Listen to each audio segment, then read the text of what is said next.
What's going on, everybody, and welcome back to Comic Breakdown. If you guys are new to the channel, do me a favor, hit that sub button, hit that notification bell, make sure you're not missing any of the awesome content that we have coming out. And with this video, we are jumping into Eternals, issue number 8. Now, if you haven't been keeping up with everything that is going on with this line, from the main series to the tie-ins, go ahead, check out the link in my description, as well as the top of this video. It is going to get you completely caught up on everything that is going on with the Eternals currently in Marvel Comics. And what we have seen so far, the Eternals, they have discovered that every time an Eternal dies, with their resurrection process, a mortal is sacrificed. And of course, this being very upsetting to the Eternals, vowing to protect the humans with everything they have.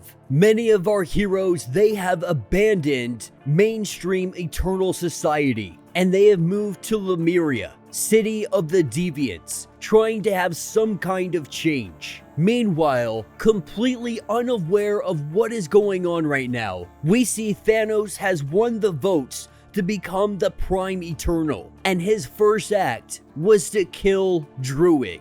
And so with that being said, let's dive into this breakdown. Alright gang, so as we dive into issue number 8 of the Eternals, we are picking up in Lemuria. Now, for all of the chaos, the amount of crime in Lemuria, it all falls within the borders of most human city metropolises. So the crime rate isn't so crazily different from our own. The exception is murders performed by deviants who have succumbed to excess deviation. Lemuria is the world capital of deviants eating other deviants. And right now we see one that has succumbed to this excessive deviation. So much so, he is currently trying to hunt down a lesser deviant. That is, until Icarus comes into play. Him and Kingo come in and they beat the crap out of this guy. They take him down without any hesitation, because Eternal's second principle means they are driven to hunt those suffering from excess deviation. They can even sense its proximity. And so since the Eternals' arrival, living in Lemuria has led to a significant suppression of excess deviation, or at least excess deviation related deaths. Though the issue is, our heroes, they are not met with applause or cheer or anything of that nature, because the deviants, they all fear them, or at least most of them do. And that's because they know that the Eternals are not doing this out of the kindness of their hearts. This is an impulse for them. It is something that they cannot control.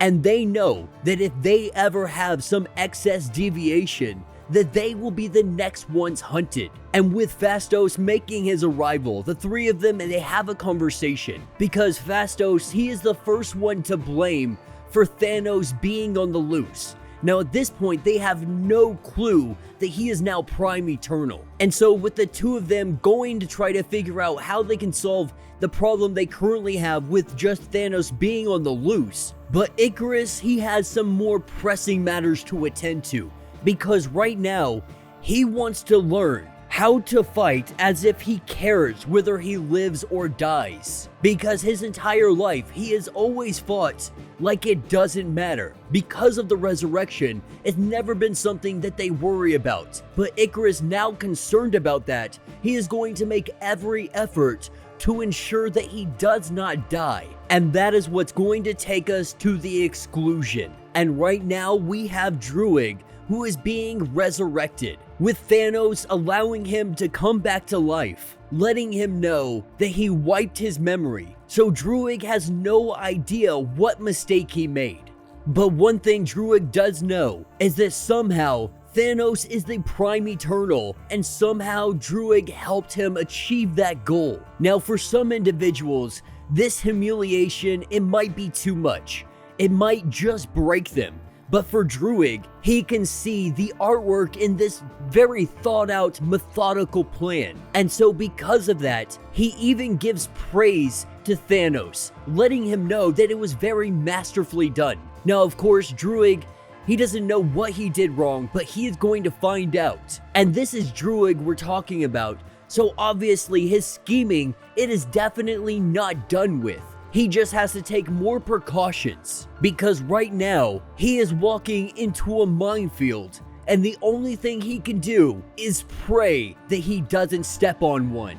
And so with them beginning their true work, this is when we are taken to Lemuria, and we are introduced to Corey Fos. Corey is a liar, and liars, they can only speak the truth. Now Corey, he had once fallen in love with a deviant. With him falling in love with this artist, he decided that he was going to leave Olympia, to leave that place and go and live with her. And he has done that for 40 years now. Now, the reason this story is being brought up in this line is because we have been exploring the eternal deviance relationship, the complexity that goes along with it. I think one of the biggest messages that you can truly take away from this is love always finds a way. No matter if you're an eternal, no matter if you are a deviant, if you fall in love with someone, you fall in love with them. And this is something that Thena has been learning for quite some time now. Being in a relationship with this deviant, she is learning that something has happened to him.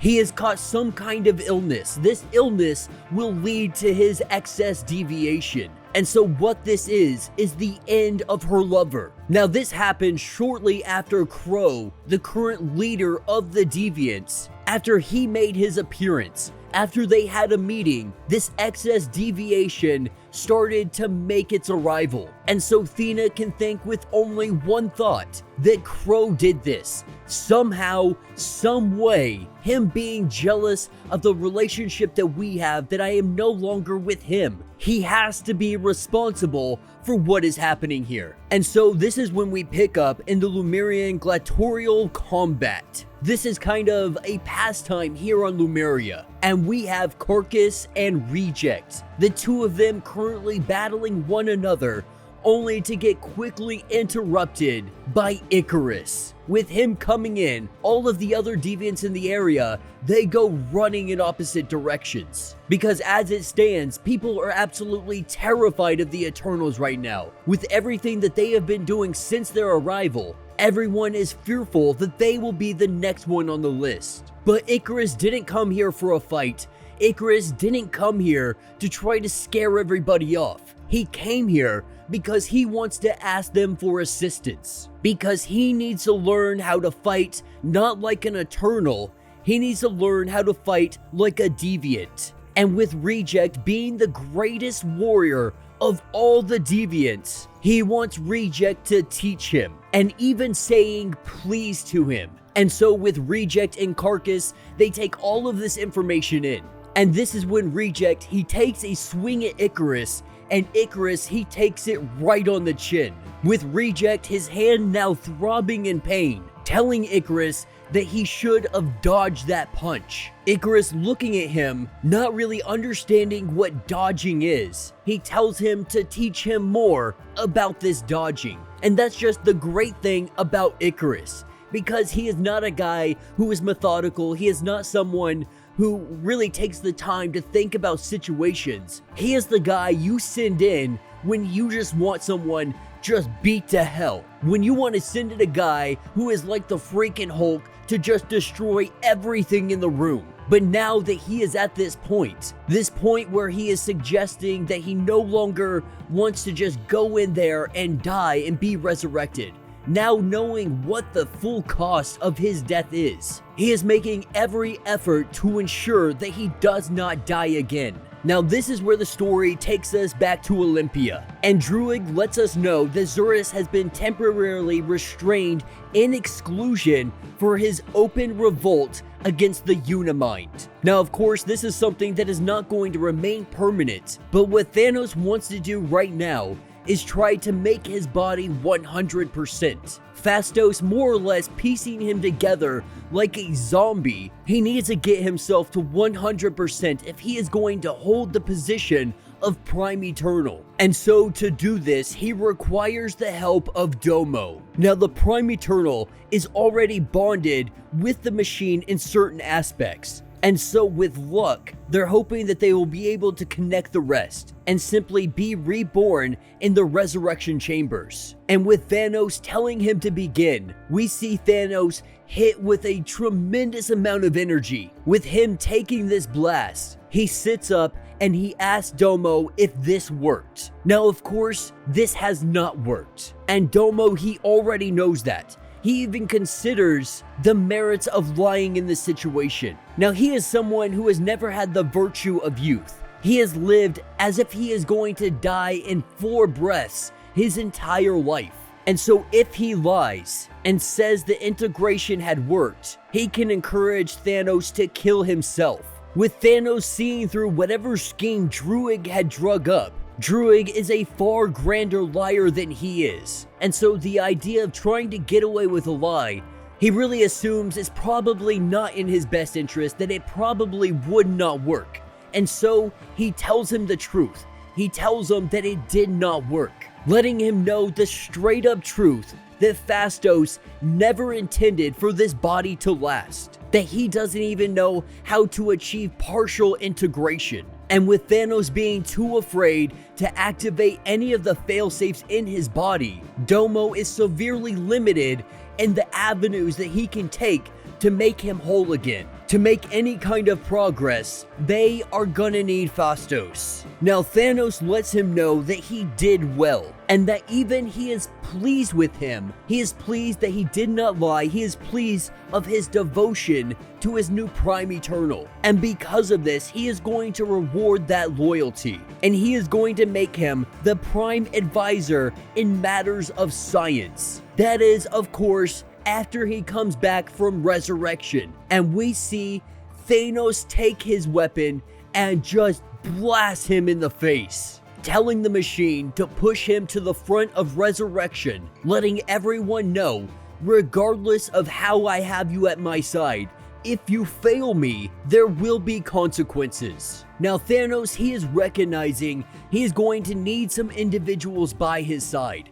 He needs one that are flexible on their ethics. Not only that, he needs somebody who is going to be loyal to him. And Druig has just the Eternals that can do this job. Those Eternals being the Oceanic Watch. Now this is when we're taken back to Lemuria. And currently, we have Cersei sitting down with Crow trying to really gain her favor. He's been trying to court her for quite some time. But in the middle of their dinner, this is where they are interrupted by Thena. Thena coming in and ready to just chop his freaking head off, believing that her lover was infected by him, and that is what's causing his excess deviation. And he lets her know that they prefer to call it the change, not excess deviation. And he lets her know that if he could cause this, he would not use it against anyone. He would never be so cruel to put this kind of evil on any beings, regardless of who they are. That if this is the case, if your loved one truly is suffering from the change, then you have my fullest regards and sympathies. Because the truth of the matter is that she will either leave him and he will turn into a monster alone, or when her instincts take over, she will be the one to kill him.